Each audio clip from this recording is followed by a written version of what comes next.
This episode of the Old Dogs REI Network is brought to you by Mino Studio.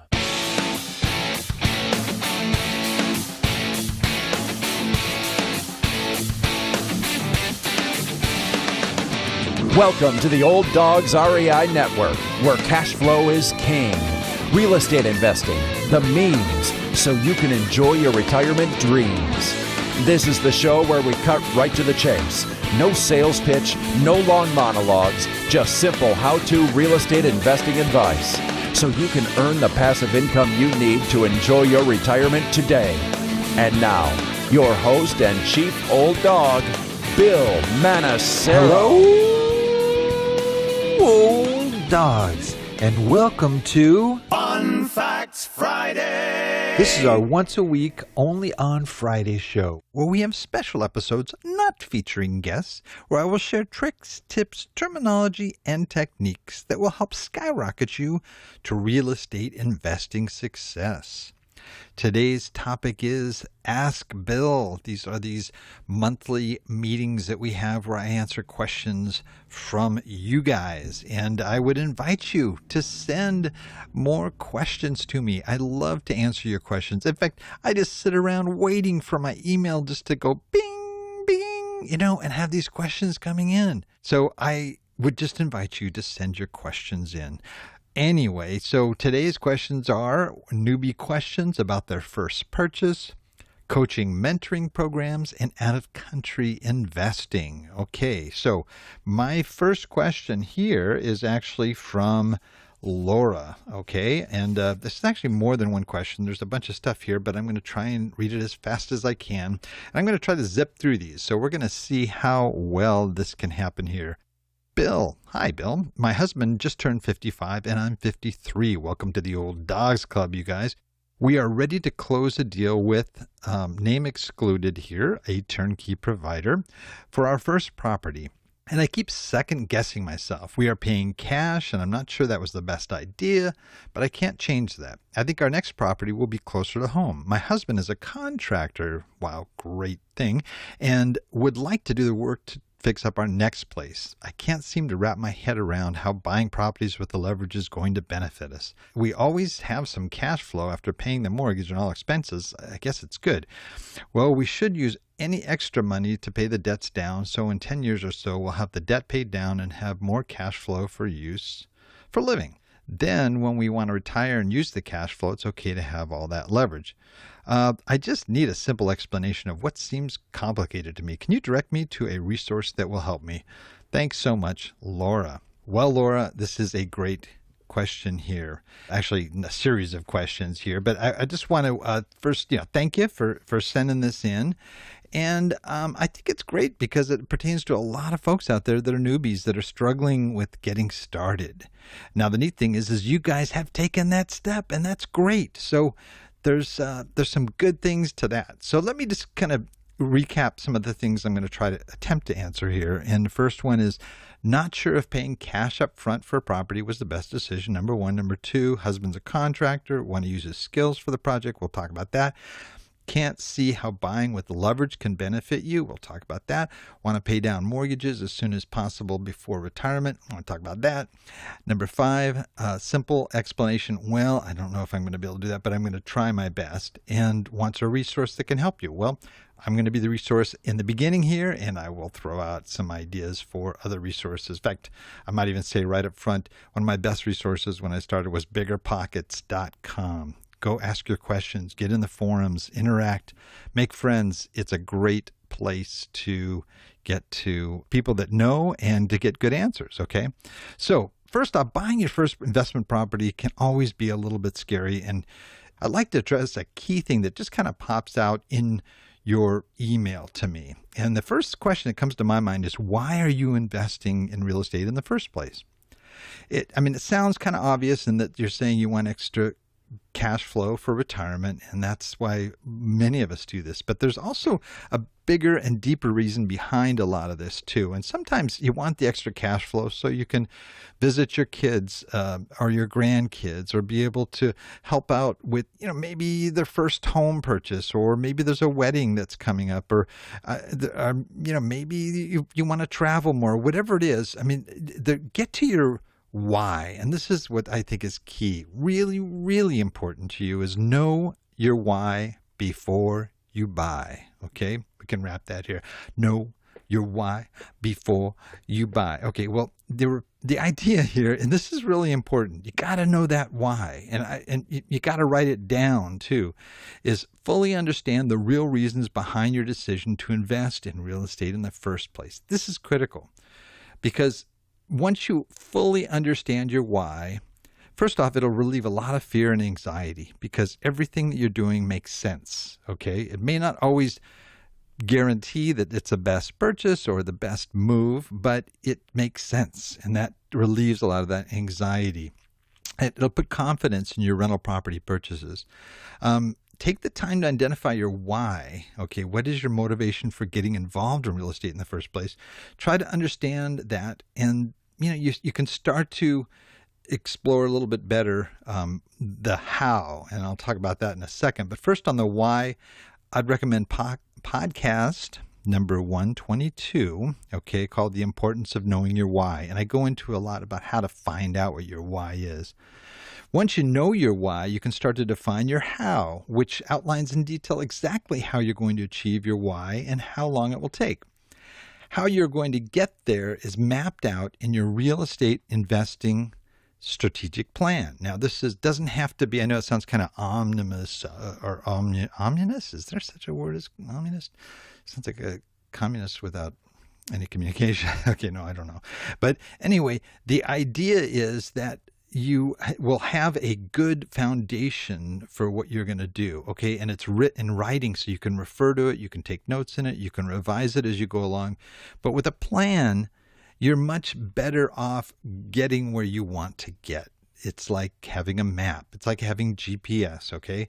I don't think people have maps anymore, but everybody has GPS, right? So that's what you want to try to map out. And so on this one, I would say check out podcast 166. Okay, it's called Writing Your 2018 Strategic Plan.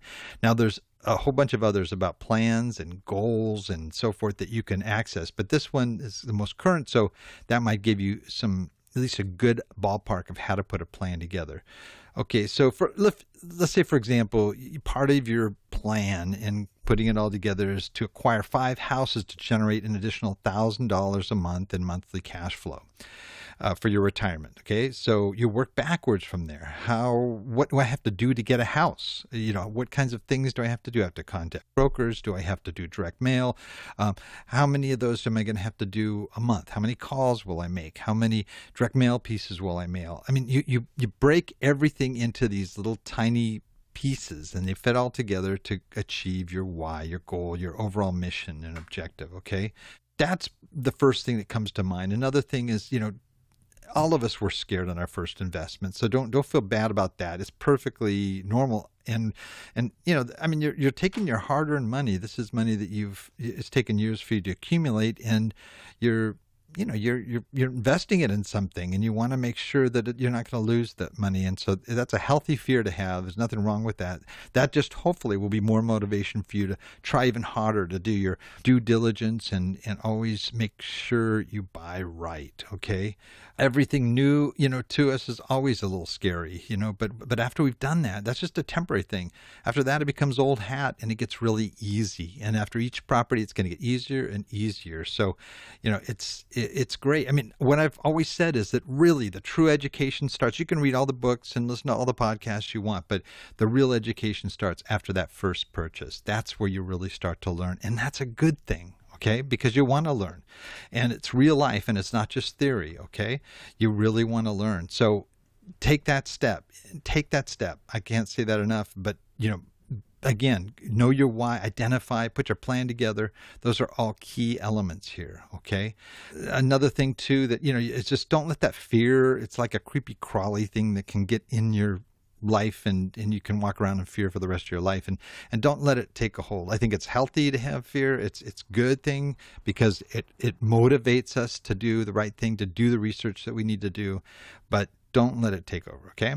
Don't be afraid of mistakes. Okay, that's another thing. A lot of people are fearful of making a mistake. Oh, what if I make a mistake? Well, we're going to make them. So, if you're thinking you're not going to make mistakes, this is the wrong profession or the wrong investment for you, because you are going to make mistakes, but try to make as minor of mistakes as you can, to really reduce that. So embrace the mistakes as part of that learning experience, that Harvard degree on real estate investing that you're going to obtain at the end of all of this, right? So you're doing this through a turnkey person. I'm not generally a big fan of turnkey, but I'll tell you right off the bat, that's how I bought my first 4 properties. So what am I talking about? Well, I just had some bad experiences, and they happened kind of after the fact. I probably shouldn't have bought all 4, with turnkey. I think you're buying your first one with turnkey, which is great. And the reason why is it does make it easier for you to make that first purchase, because whether it's real or not, there's a perception there that really I don't have to do as much as I would if I didn't have a turnkey. In other words, it's already rehabbed. I don't have to find the tenants. I don't have to find the property manager. Everything's already done for me. Now, granted, that could be something that's an illusion too. There are sometimes some built-in problems there, but the idea is it's as worry-free as you can get, in that first purchase. So you don't have to worry about a lot of these simple things, so that'll free you up to learn how to be a landlord in your first year, where you're with your first property, dealing with property managers, tenants, expenses, managing your business. And I might emphasize, yes, it is a business. It's not just an investment. It's a business. Okay. It's got profit and losses, and you have to treat it like that. Working with a turnkey provider can actually help reduce a lot of your anxiety. And that's, kind of why I did it in the beginning, because I didn't know what the heck I was doing. And I hoped that they did, and kind of found out that maybe they didn't know everything that I thought they did. But nonetheless, it reduced my anxiety and allowed me to get my foot in the door and to get my first property. So, I'm saying that if you don't have to go through a turnkey, great, no problem. But, maybe on that first property, maybe it makes sense. I'm not saying one way or another, but I understand why you're doing it, and I think that's cool. Okay, so let's get into some of your questions here. Not sure if paying cash up front for a property was the best decision. That's not a bad thing. I really think that it is a good thing, okay, and it's a good approach, okay. Some of the positives of paying cash up front.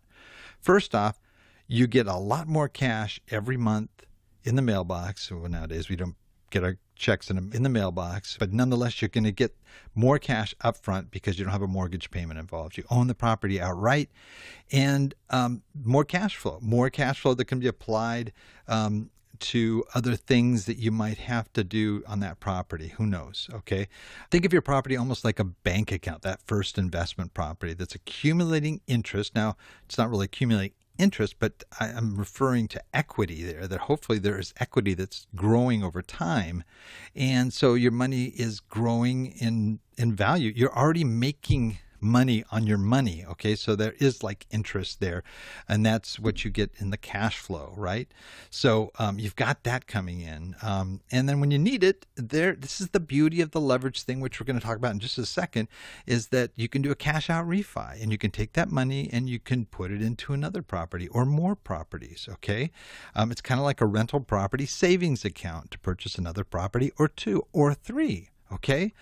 Sure, you'll have a mortgage in your cash flow when you have to buy, that other property, and you'll be at that point from the cash out. I mean, the cash out refi will generate a mortgage that you will have to pay.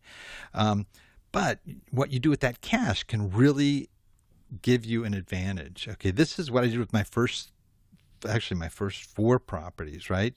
2 years later, just the first 3. The other one, I just did a regular mortgage. But I did a cash out refi on 3 to get the money to buy a 22 unit in Indianapolis. And I got all the tax advantages of the new mortgages and all the other benefits that came with that. Plus, I got the money to not only put my down payment on this 22 unit, but I was able to do repairs as well. So that's part of the beauty of leverage, which brings me to that next question of yours. Can't see how buying with leverage can benefit you. Well, leverage is something that is one of those little tricky areas. All of a sudden we're increasing our loans. We got all these loans, but this is the stuff that Robert Kiyosaki calls good debt. Mortgages are good debt. The reason it's good is because, one, it's tax deductible. Two, it's paying down your balance. It's also something that you're not paying. Your tenants are paying, okay? So it's a good kind of debt. And that's one of the key things, is it does help you speed up your real estate portfolio growth process, and it just makes that go faster. Okay, so once you reach your goal, let's say your goal is to buy 5 houses. I think I talked about that for a second. You can start directing your cash flow and any funds that you have there toward paying down your mortgage, okay, until you retire, which can be great. But let's say, for example, okay, buy investment property using a bank loan. Let's say you're going to buy a property for $200,000 and it's 25% down, so you're going to put in $50,000 into that property, right? The bank finances the rest. What's great, okay, already we're seeing leverage here. You own a $200,000, well, the bank really owns it, but you can do anything you want to it.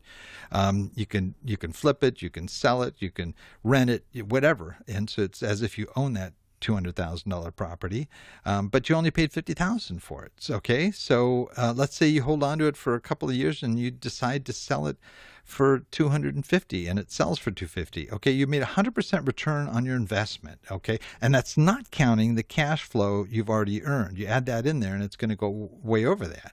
I mean, you're getting this great return, okay, on this small little investment of $50,000. Or take, for example, you invest that $50,000 in 5 houses, all priced at $40,000 each. Okay, 25% down, $10,000 per house. Now, I'm not putting closing costs here. I'm trying to keep it simple so we can understand it. Okay, but assuming the houses bring in $850 per month in income. Okay, you're renting out. It's a little, and these aren't. And all over the U.S., there's houses like this that are 40,000 3-bedroom homes that you can rent out probably around $850 a month. Now, granted, you're going to have a mortgage there, so that's going to reduce your income, and then they'll have what other expenses, property management or what have you. But you're still going to cash flow pretty well on this one, and I think it'll way surpass your $1,000 a month in extra income. As opposed to buying a $50,000 house and starting off that way, okay, you could take the same $50,000 and put $10,000 down on 5 houses. Boom, you already have your 5 houses. Boom. So now you've got the next 10 years or until you retire to pay down those mortgages, so that you're not going to have anything to deduct from that, and you'll get close to, or will actually achieve $800 per month per house, okay, for your monthly income and your retirement. I mean, that is really cool. For $50,000? Come on. Okay, so you can't do that in a lot of places. Okay, let's talk real quick. I know I'm kind of rambling here. Okay, another thing is the contractor husband. What a great thing that is, man. You married right there. But anyway, no, I mean, this is really great. I mean, because you can buy properties close to home that other people might not even touch. Okay, and you may say, well, houses around us are too expensive or what have you. But if he's a contractor, he can go in and touch those properties. For example, I know one investor, all he does is buy what I call red flag properties. Those that have terms like foundation issues or require major mechanicals redo, or they're selling it as is. These are the terms that investors and other people run the other way. But a good contractor can go in there and really assess the problem and say, this really isn't that big of a deal. But when you're negotiating to buy a house that has some of those issues, they're going to deduct tens of thousands of dollars just to get rid of the house, because they know that people are running the other way. But if your husband's a contractor, he could buy a house like that and maybe find out it only takes a few $1,000s to fix a foundation issue. And boom, you just made instant equity on the close of escrow on that property. So there are some great advantages to that. Extra money to pay down the mortgages. Great idea. Sounds like a Dave Ramsey approach right there. Just, pay it down. If you can do it and structure it in such a way that you can pay it all down by the time you retire, you're just going to be flowing in cash flow. So that's really good. Do your math. Work backwards, like I was telling you, and you'll see some great stuff. Great stuff happening there. Let me see. Was there anything else I missed? Oh yeah, you did. You mentioned basically there also. Simple explanation. Well, I tried. Okay. I don't know if it was simple or not, but, and resources, mentioned Bigger Pockets. Definitely a good one. Hello, old dogs. I've always said that if you're going to buy investment properties, your first preference should be your own backyard. But if that's not possible, like me living here in Southern California, I recommend buying out of state. Well, guess what? We have a new sponsor here on the Old Dogs REI Network who makes that process a whole lot easier. I'm talking about a company called Roofstock. No, old dogs, I didn't say Woodstock, although I'm sure there's a few listening who are actually there, although you probably don't remember. Just kidding. Roofstock is the first online marketplace created exclusively for investing in single-family rental homes, with tenants already in place so you can start earning passive income right away. Created by investors for investors, Roofstock provides research, analytics, and insights to help you evaluate and purchase independently certified rental properties. Roofstock has put together a special offer just for Old Dog listeners who use the link roofstock.com/dog. If you sign up today, you'll save $350 when you close on your first rental property through Roofstock. That's right. Sign up today at roofstock.com/DAWG to save $350. Offer valid for a limited time only. Terms and conditions apply. So let me try to go on to another of these others, and I'm going to do this like I'm just talking to somebody on the phone. I don't have any notes on this one. So first guy it's a 22-year-old guy from Toronto. He graduated from college, wants to be a real estate investor. Good, got a business degree, okay, but he can't buy anything in Toronto and most of Canada, wherever he's looking. It says it's just too expensive. So he wants to venture out of country instead of out of state. He's looking to venture out of country and in the U.S. And I think you should do it. I think you should definitely do it. He's saying here, I would definitely need to syndicate a property. Not true. Okay. I'll tell you right up front, you can buy smaller multis in the U.S. and it will not cost you that much. You can also do creative financing. Good friend Joe Fairless, he bought 167 unit in Cincinnati, and he did it on a master lease, which is like a lease option. Okay, and so no investors required. So there are some great ways that you could do that. I would recommend that you do it. I don't know what the law is, in Canada, investing outside, and but I know we have a lot of Canadian investors investing here, so I'm sure it's doable. Last one was a one from a guy named Raphael, and he was saying, appreciate the podcast. Thanks, Raphael. I don't know what to say now. Okay, so to offer training, do you offer training besides all the podcasts? I've been looking for training. The problem is resources at the moment. Some of the training is extremely expensive. There's an attorney whose fee is like $700 monthly, which I'm sure it's good, but outside of my ability. I would appreciate suggestions if your time allows. Maybe you know some old dogs that might want to help out. Thank you again for the podcast and all the show notes. Hey, you're welcome, and it's a pleasure to get your email. Thank you. Okay, I don't do coaching, training, even mentoring. And that's kind of what I do with the podcast and the blog articles, is try to mentor people that can learn from those things. But I will let you know that I do know some good folks that do this, and I am going to be adding a link to my site where I'm going to put in the folks that I recommend, and I want to put the actual prices that they offer these at, so there's no surprises before you call them. They're not as much as $700 a month, but some of them are, a little bit expensive. But I'll list them because I know that these are good programs, and I'd be happy to refer you. So I can contact you offline and talk to you about that. Like I said, I don't do it, not because I don't want to. I love to share and teach. Just, man, at my age, I'll tell you, as an old dog here, I'm just doing all I can to get through this podcast every week. So anyway, I do appreciate the questions, everybody, and I hope that there has been some meat here that you can use. Everything I presented here, there are a lot of links there on the show notes. You got to go visit the show notes. There's also, you're going to find a lot of articles and other blogs and resources you can use on our website at olddogsreinetwork.com/blog. So until next time, remember, cash flow is king and real estate investing the means. Thanks again for listening. and may God bless. Thank you very much for visiting the Old Dogs REI Network. We would greatly appreciate if you would stop by iTunes and let us know what you think of the show. We would love if you could subscribe to the podcast, give us a 5-star rating, and write a review. The more ratings and reviews we receive, the more visible the podcast will be to others. Thank you.